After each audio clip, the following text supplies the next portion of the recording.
I would have never given them 150 billion. I would have never given them the money. I would have never given. They're using it. They don't have to make nuclear.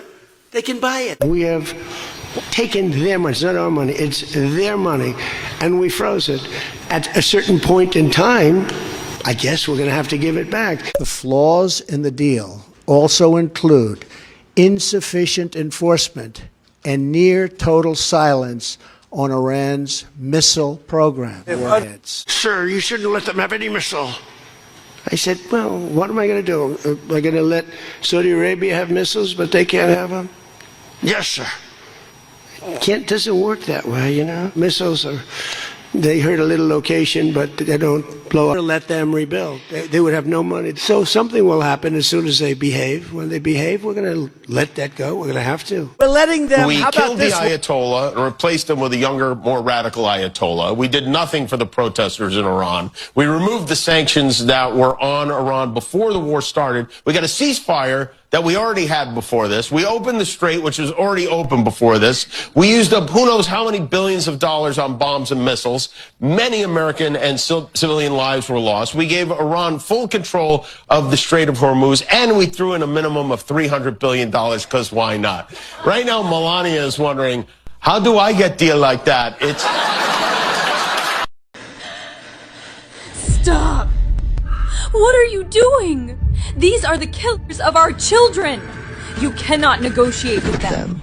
They have silenced us, massacred us, broken us, stolen our freedom for generations. Ask yourself, what does it mean to negotiate with an illegitimate regime, one that does not represent the people it governs? If an agreement is reached, who will answer for the innocent blood of the fallen? Look into his eyes. Does he tell you the truth or what you want to hear, so he can buy time, lift sanctions, and tighten his grip on power? Without international... Not disappoint us. Stop. Tehran calling, voices loud. Young generation standing proud. We don't want this regime no more. Open up the freedom door. Hands up high. President Trump, do you hear our voice? The voice of us, Iranians. I speak to you as an Iranian woman in behalf of the people of Iran. We Iranians called you Uncle Trump.